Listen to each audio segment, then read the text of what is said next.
आपने किसी से पैसा लेना था, जिससे आपने पैसा लेना था उसने आपको चेक दे दिया, आपको पोस्ट डेटेड चेक दे दिया, या फिर आपको ये बोल दिया कि ये चेक आप सिक्योरिटी के तौर पे या जैसे भी आपको चेक देकर ये कह दिया कि मैं आपका पैसा लौटा दूंगा, इस डेट को लौटा दूंगा। आपको किसी ने धोखा दिया है, किसी कंपनी ने, किसी बिजनेस पार्टनर ने, किसी बिजनेस ट्रांजैक्शन में, या फिर किसी को भी आपने उधार दिया था या जैसे भी आपने पैसा दिया था और आप अपना पैसा वापस लेने के लिए चेक लेकर आ गए हैं, और वो चेक जब आप जिस डेट का चेक था उस डेट को जब आप चेक लगाते हैं वो चेक बाउंस हो गया। तो दोस्तों घबराने की जरूरत नहीं है आपको कि किस तरीके से आप अपना पैसा रिकवर कर सकते हैं। नमस्कार दोस्तों, मैं एडवोकेट आशीष शोकन। मैं आपको बताऊंगा कि किस तरीके से आप अपना पैसा रिकवर कर सकते हैं। अगर आपका पैसा रिकवर नहीं होता है तो आप कोर्ट का दरवाजा भी खटखटा सकते हैं, आप कोर्ट भी जा सकते हैं। आप दोस्तों जैसे ही जिस डेट को आपने चेक लगाया और आपको रिटर्न मेमो बैंक से आ गया कि आपका जिस अकाउंट का आपने चेक लगाया था उस अकाउंट में इतना पैसा नहीं है जितने अमाउंट का आपने चेक लगाया है, तो दोस्तों आपने क्या करना है, सबसे पहले आपको इंफॉर्मेशन प्रोवाइड करनी होती है। जिस इंसान ने, जिस कंपनी ने, जिसने भी आपको चेक दिया है, आपको उसको इंफॉर्मेशन प्रोवाइड करनी होती है कि आपका चेक बाउंस हो गया है, आप ये पैसा किस तरीके से लौटाओगे। आपके अकाउंट में इतना पैसा नहीं था जिस पैसे का आपने हमें चेक दे दिया। उसके बाद दोस्तों अगर फिर भी वो आपको एंटरटेन नहीं करता है, आप अपने वकील के पास जा सकते हैं।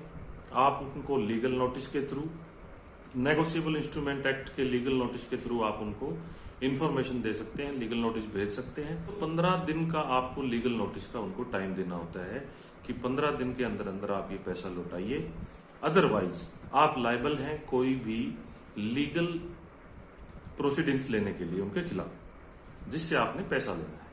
जिसके चेक के ऊपर सिग्नेचर्स हैं उस बंदे के खिलाफ भी आप, और अगर फर्म का चेक है तो आप किसी कंपनी के खिलाफ उनको भी पार्टी बना सकते हैं लीगल प्रोसीडिंग्स में। अब दोस्तों मैं आपको ये बताना चाहता हूं कि नेगोशिएबल इंस्ट्रूमेंट एक्ट में सेक्शन 138 के अंडर आप कोर्ट का दरवाजा खटखटा सकते हैं कि ये इंस्ट्रूमेंट इस इंसान ने, इस कंपनी ने मुझे दिया था, ये चेक दिया था, इसका चेक बाउंस हो गया है। और सेक्शन 138 नेगोशिएबल इंस्ट्रूमेंट एक्ट 1881 उसके दौरान आप कोर्ट में जा सकते हैं अपने वकील के थ्रू। पहले आप लीगल नोटिस भेजें, लीगल नोटिस भेजने के बाद 15 दिन का टाइम होता है, 15 दिन का टाइम लीगल नोटिस का होता है। उसके बाद 1 महीने तक आप केस डाल सकते हैं। दोस्तों एक बात का हमेशा ध्यान रखें कि जो कंपनी ने या किसी इंसान ने या किसी भी पार्टी ने आपको चेक दिया है, उस चेक के ऊपर जो डेट लिखी है, राइट साइड टॉप में हर एक चेक के ऊपर डेट लिखी होती है। उस चेक के ऊपर अगर आप नीचे देखेंगे डेट के नीचे, उसमें चेक की वैलिडिटी मेंशन होती है। वैलिडिटी मीन्स उसकी अवधि मेंशन होती है। उसकी अवधि क्या है, 3 महीने। जो डेट चेक के ऊपर लिखी है 3 महीने तक वो चेक वैलिड होता है। अगर 3 महीने के बाद आप उस चेक को दोबारा लगाने जाएंगे तो वो चेक नल एंड वॉइड हो चुका होगा। बैंक उस चेक को एक्सेप्ट नहीं करेगा। इस चीज का आप विशेष ध्यान रखें।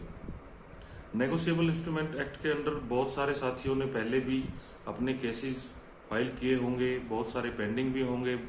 बहुत सारे दोस्त परेशान रहते हैं कि हमारा केस इतने टाइम से पेंडिंग है, हमारा कुछ नहीं हुआ। तो दोस्तों इसके बारे में मैं आगे भी बहुत सारी वीडियोस बनाता रहूंगा और आपको इन्फॉर्मेशन देता रहूंगा। मैं आपको इस वीडियो में सिर्फ इतनी इन्फॉर्मेशन देना चाहता था कि अगर आपका चेक बाउंस हो गया है तो आप नेगोशिएबल इंस्ट्रूमेंट एक्ट 1881 के अंडर आप कोर्ट का दरवाजा खटखटा सकते हैं। उस बंदे के ऊपर केस डाल के, कंपनी है या कोई इंसान है उसके ऊपर केस डाल के 138 सेक्शन में आप अपना पैसा रिकवर कर सकते हैं। नमस्कार दोस्तों।